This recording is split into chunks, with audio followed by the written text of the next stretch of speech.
Welcome back. I'm Michael. You are listening to The Michael Dresser Show. Dr. Robert Weil with us. He is a specialized... Dr. Weil. That's what I said. Dr. Robert Weil with us. The sports doctor is in. I got it. Specializing in podiatric medicine, orthopedics, and sports medicine. I got that far. And he's written a column for the Naperville Sun, Aurora Beacon since 2007 as the sports doctor. His goal is to provide sports medicine information to athletes, their families, their coaches, and the readers. And he is the host of a weekly radio show, The Sports Doctor. Robert, hey, welcome to the show. Hey, thanks a lot. Great music while I was holding on. I was singing along before you came on, but I just taped my show earlier today. So are you my guest or am I yours? Oh, I don't know. I get confused. You know, you get older and sometimes I hear you. What? Yeah. I hear you. Hey, by the way, you know, sports today, it seems as though, which is very interesting, we have a lot of those kids are getting in trouble, and I say kids, there's so many of them that are using illegal drugs. And illegal meaning they shouldn't be using the steroids and the rest of it and whatever. The only place that I can actually see that, and I wouldn't condone it, is in the wrestling world. Those guys 24/7 are on, and they're getting beat up, and I don't know how anybody could take it that long with that much impact on their body. They don't get as beat up as any pro athlete in any of our sports. You know, they're acting, they're jumping around, but the problem is, of course, that there are so many injuries. The schedules are so difficult, Mike, that I'm not condoning or excusing cheating, but one of the terms I use on the Sports Doctor is performance surviving drugs. Yeah. And that is exactly what it says. These guys have to play, so painkillers and anti-inflammatories, it's very subjective. There's definitely cheating, but one of our big concerns is the fact that, we have adolescents who might be living on the Advils or aspirin because they're forced to play. They think they have to play. So it's a multifaceted problem. We've been talking about it a lot. It's in the news every day where they're just talking about A-Rod now. So it's a big deal. But how addictive are a lot of these? You know, you talk about aspirin, you talk about this, painkillers. They're not addictive, but Michael, are you active? Oh, very. Okay, so let's say you take if I don't take a couple Advil a few times a day, I can't walk, my knees hurt, or my feet hurt, or my ankles hurt. So many times we really blasely look at, the United States takes 80% of the painkillers in the world. Yeah, so that's interesting. Yes, it's astounding. And it's one of the reasons is they work, and another reason is that we're looking for such a quick fix. Only when you get into the serious medicines do you be concerned about addiction, but you might be addicted to your sport, or your 14, 15-year-old who said, Dad, I got to play, man. You know, my ankles are bothering me, and the coach is depending on me, and all these things. Fast forward X amount of years, you're a pro athlete, and the pressure's really on. Now, by the way, where is that point? Even if they're not prescription drugs, and even if they're not illegal, quote unquote, and even if they're not addictive, where's that line in the sand? You know, can they draw a line in the sand and say there's a point where it's just too much? You're way past the point. When it comes to our professional sports, we're way past the point where the size, speed, and power of these players is so extraordinary that it's very difficult to find anybody who's not living on something to reduce pain or reduce inflammation. And I tell parents all the time on the Sports Doctor, Michael, that if your child needs over-the-counter pain medicine to participate, you're really over the line. Now, we compromise all the time because I see kids who are superstars in my practice. And, the reigning United States men's figure skating champion was 10 years old when I first put orthotics in his skates. Most of what I do in sports medicine has to do with orthotics, prescription inserts for shoes or cleats or skates, etc. So it's a fine line. Years and years ago, these players took greenies in baseball, and nobody was screaming then. So it's gotten way, way out of hand, and I think when you can't participate without taking something, then you're really flirting with overuse. Now, by the way, Robert, I'm going to go back 100 years ago when I was in high school. I ran track and played football. And we went through basically the same thing that you can see that they're going through today, in the professional sports, which I didn't participate in, but the professional sports in those days, rarely you heard anything about a head injury. Rarely you heard anything about some of the things that are going on today. We didn't know, Michael. It's scary what we know now. I saw Dave Dewerson was a patient of mine, the Chicago Bear, Super Bowl Chicago Bear, committed suicide a few years ago. He donated his brain. We've written a lot, spoken a lot about these head injuries in football. Some of the biggest flack I've gotten is an article I wrote, which was called "Football is Unsafe in Any Age," and that's the way it is. These head injuries, no one really knew. We knew that they got beat up physically. We all saw the Mike Ditkas and these guys coming on the field, and they're all crippled.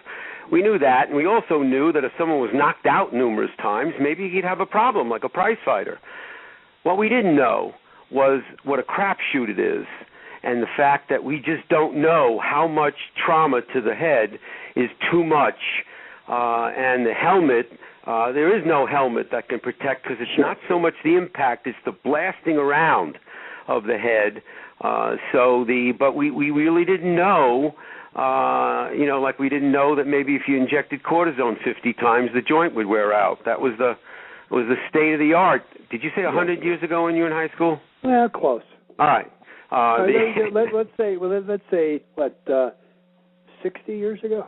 Okay. We're counting. So it's very important for parents. 1960. It's very important for parents to understand this, that this starts very, very early. This the prodigy sports, as I call them, whether it might be, again, figure skating, it might be soccer, it might be tennis, it might be ballet, where you see 10-year-olds who already are doing it every day. And overuse becomes a big problem, and we spend a lot of time on the Sports Doctor talking about that, because that's where it starts. The looking at painkillers or anti-inflammatories that you could buy at the store so that little Johnny or Jane can continue to push. And that's one of our biggest problems that we're dealing with this whole dependence on, I call it intelligent rest, which means what it says. And if you're a very serious athlete, especially a professional, you don't get it.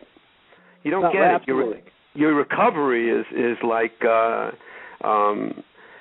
Thursday night football, 3 days after playing on Sunday. Can you imagine? but there's a challenge that you have as a doctor, and there's a challenge that you have personally in your profession, in your field. The hundreds of billions of dollars that the professionals make, and the people behind them pushing them. And I think that in and of itself has got to be gigantic. Absolutely. It's gigantic. It's like, I had Rick Tellender on my show numerous times. Rick has won numerous awards with Sports Illustrated. He was one of the original sports reporters on TV here in Chicagoland. He's written extensively about a lot of this and talked about it a lot, which is this incredible juggernaut, the United States of football, and then Friday Night Lights, and all these things we all grew up with. But the reality is that if you're a parent in a growing child, there's just no way you can predict whether or not they will be one of the ones, especially if they continue to play, who will have trouble. That doesn't mean the dementia and the end game. It means, I had a guest on, the Brady's, they're psychologists from Connecticut, and they were talking high school kids. And they were talking how many high school kids with, they're dizzy or they're having trouble and these other kinds of things. So, and the pressure is to not report it, because if you report it, then you get pulled out of the game. You got a problem there also. And by the way, I did the math on this thing. I graduated over 53 years ago, so my world I'm close to you. Okay, go ahead. My world was completely different. When I graduated in 1960, the world was different, the outlook was different, and also the psychologists and the psychotherapists were different also. There are people out there that create emotional problems. There are times when there isn't a problem, that some of these kids are talked into the problem. And I think that's one of the things we have to watch out for. And there's that thin line, which is, which way you're going to fall between the real problem and something that isn't real, because they have to be careful. They have to take care of themselves. Obviously, everything that you're talking about, it's dangerous. Sometimes we might see a young boy, a young girl might be a young soccer player or tennis player. They're having some foot ankle problems or shin splints or whatever, and their mom or dad is sitting there with their arms folded because they just can't understand why. And the young boy or girl might even be fearful of admitting that they're still hurting because everybody's depending on them. Club sports, very young, are a big deal. They're very serious for a lot of these kids. So sometimes we'll see that paying attention, the mental game in sports medicine is big. Hey, look, who would have thought Peyton Manning? Would you have given him the okay to go play after 5 neck surgeries? No, of course not. Yeah, but isn't he amazing? Right. Yeah, but see, what kind of money was involved there? I'm going to go back to that also. Yes. So I think the difference today was when I was a kid, it was you're hurt, suck it up, and get out there and do it. Yes. And in today's world, we've learned a lot. Yeah, we learned a lot, but at the same time, it's you're hurt. Let's take you into counseling.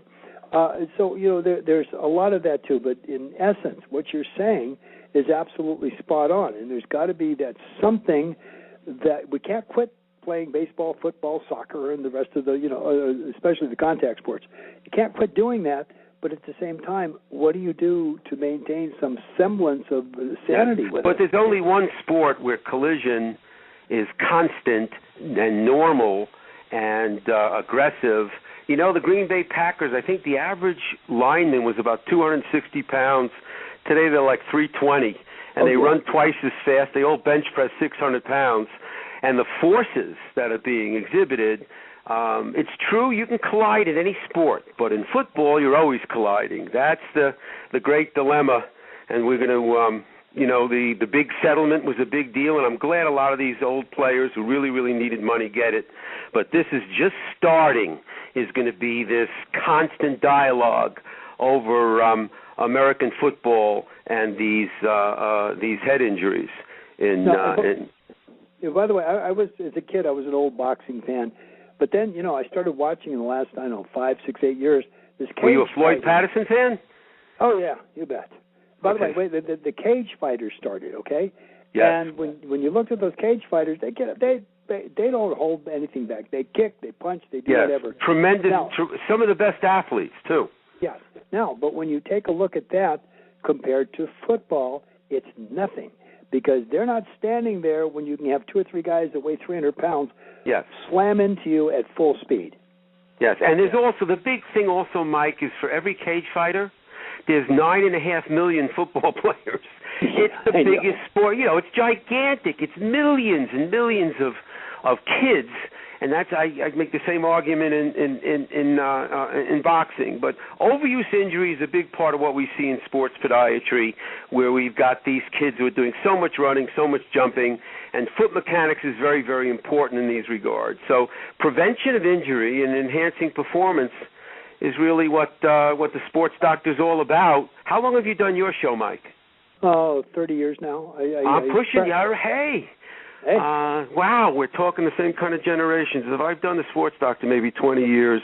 Okay, yeah. These are some real topics we talk about a lot. We might also talk about women in high heels, maybe on the next show.